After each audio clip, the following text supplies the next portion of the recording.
يا مساء الفل اعزائي المشاهدين، عاملين ايه؟ يا رب تكونوا بخير. لو انت نفسك تروح فنادق زي فنادق الباتروس وصن رايز وحاجات عاليه كده بس سياسه اطفال افضل واقوى باركه عملاقه وحاجات حلوه قوي، يبقى عليك وعلى الفيديو دوت فندق علي بابا وعلاء الدين، من الفنادق اللي شغال عليها بقالي سنين كتيره جدا، عمري ما جالي منها شكوى. فيها مميزات حلوه كتير قوي وفيها عيب واحد محدش هيقول لك عليه غير عندنا هنا وبس. احنا بس اللي بنقول العيوب وبنقول كل حاجه عن كل فندق بكل امانه وبصراحه وما بيهمناش اي حاجه. فانت لو عايز تروح علي بابا وعلاء الدين وعايز تعرف ايه العيب اللي فيهم وايه المميزات الكتير قوي دي، تابعني لنهايه الفيديو. وما تنساش لو اول مره تشوفني تنزل تعمل لايك للفيديو وتشترك في القناه وتفعل الجرس عشان يوصلك كل جديد. ويلا بسرعه نبدا الفيديو.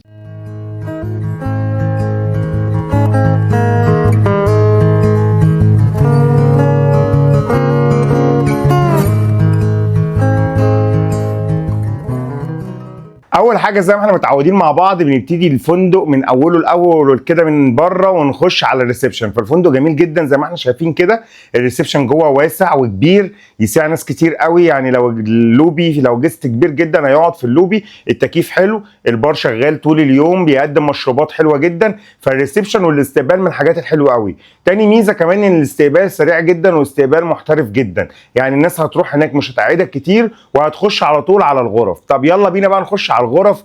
الغرف عندهم هناك انواع غرف جميله جدا في علي بابا. عندهم غرف ديلوكس وغرف جاردن فيو وبول فيو وسي فيو، عندهم فاميلي، عندهم كونكتد سنجل وكونكتد دبل وكونكتد دبل وسنجل. عندهم انواع كتير قوي من الغرف. الغرف كلها زي ما احنا شايفين كده، تكييف شغال حلو قوي، هاوس كيبنج شغال كل يوم ينظف لك الغرف ويخليها 5 ستارز. الغرفه فيها كل حاجه احنا عايزينها، زي ميه ومشروبات، كاتل وخزنه طبعا حديثه، تلاجة، كل حاجه في الغرفه زي ما انت عايزها. الفيوهات بتاعت الفندق كلها حتى لو جاردن جميله جدا. بس بالنسبه لفندق علاء الدين فالمشكله فيه ان ما عندهوش فيو حلو زي علي بابا. يعني ما عندوش هناك فيو اللي هو بيبقى على البول او على البحر او الحاجات دي. الفيو في علاء الدين جاردن فقط.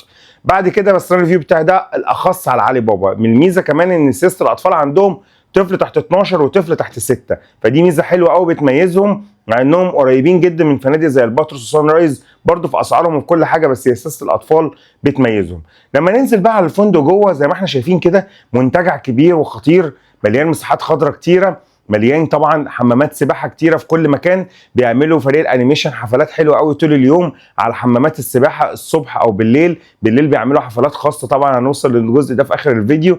نخش بقى للجزء الاهم والاقوى في الفندق بعد حمامات السباحه، وهي الاكوا بارك. الاكوا بارك يا جماعه دي انا بعتبرها من اكبر اكوا بارك موجوده في مصر او في الشرق الاوسط او في الغردقه كلها.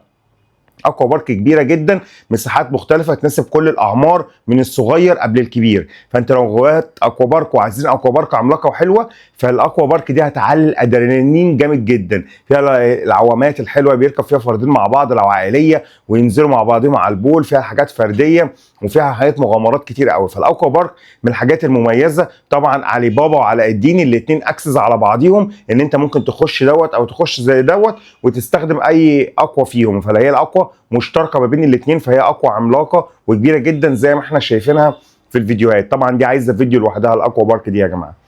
بعد كده هنخش بقى على الفندق. بقيه الفندق جميل جدا. لو طلعنا قدام شويه بقى وطلعنا على البحر، ده العيب اللي موجود في الفندق دوت، بس ليه حل برضو. ايه بقى العيب دوت؟ ان البحر بتاعه صخري مش رملي. هو من اوله رملي كده، الاطفال تقدر تقعد وتلعب وتتبسط في الرمله وتتبسط جدا، وانت هتقعد وتستمتع قدام بحر جميل. لكن لو حبيت تنزل هتلاقي البحر بتاعه صخري وضحل ومش حلو. طبعا حل المشكله دي زي مستر بشوي هقول لك روح انزل في جاسمين بيتش جنبه. الجاسمين البحر بتاعه رملي وجميل جدا. فبعد ما اتحليت المشكله بتاعت البحر دي، المشكله العيب الوحيد اللي موجود في علي بابا ان بحر وحش، فانت حليت المشكله ان انت تروح تنزل جاسمين البحر بتاعه رملي وجميل. فانت كده خلاص الفندق ما فيهوش اي غلطه.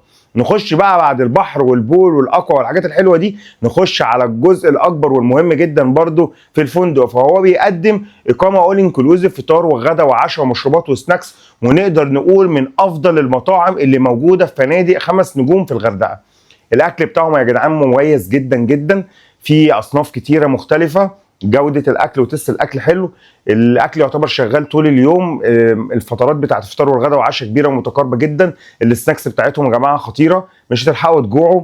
بيعملوا حفلات كتيره قوي للمشروبات والفواكه. يومي كده يعملوا حفله بطيخ، يوم يعملوا حفله مانجا، يوم يعملوا حفله اناناس، حفله فواكه مختلفه، عصاير فريش، حاجات جميله جدا. بيعملوا بقى كل يوم برضه في وسط اليوم، مش لازم حفلات بالليل، يجيبوا لك فريق انيميشن ويعمل لك فقرات خاصه، يجيبوا لك فريق بقى بالمزمار والدف يقعدوا يرقصوا الاجانب ويرقصوا الناس. نسبه الاشغال اجانب في الفندق دي عاليه جدا، فبيعملوا حفلات طول النهار كده، تبقى قاعد تتفاجئ ان في فريق دخل لك، او في النهارده فون بارتي مره واحده، النهارده في فون بارتي، يلا النهارده في فاستيفال كلر، يلا النهارده كل شويه يعملوا لك حاجات كده واكتيفيتي جميله، اذا كان في علي بابا او علاء الدين. بس علي بابا افخم شويه في الغرف، وفيو بتاع الغرف والاكل بتاعه اعلى بكتير.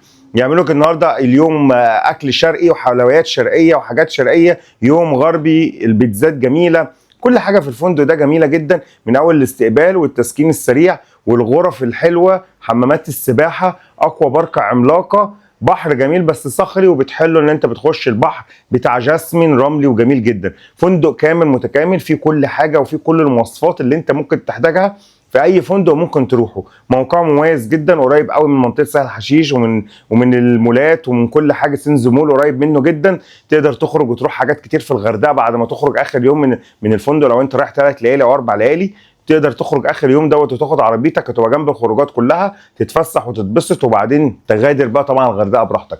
ففندق علي بابا وفندق علاء الدين من الفنادق المميزه جدا اللي رشحها بقوه لاي حد نفسه يروح فنادق البطرس، بس اسعارها غاليه عليه. بقول لك ده احن شويه، هو برده مش رخيص، يعني خلينا نقول برضو بامانه ان هو اسعاره غاليه مش رخيصه، بس في نفس الوقت بيقدم كواليتي عالي من اكل، بيقدم كواليتي عالي من معامله ومن خدمه ومن نظافه ومن اقوى عملاقه وحفلات جميله جدا. فلو عايز علي بابا وعلاء الدين، تابعنا على الارقام اللي هتظهر قدامك دلوقتي في الفيديو دوت، وقول لي انت عايز تروح امتى. سياسه الاطفال تفتح 12 تفتح 6. ان شاء الله يكون الفيديو ده عجبكم، وان شاء الله الفنادق دي تعجبكم. ولو عايزين فنادق كتير اكتبوا لنا عايزين فنادق ايه، وما تنساش تعمل لايك للفيديو وتشترك في القناه عشان يصلك كل جديد. وشكرا، سلام.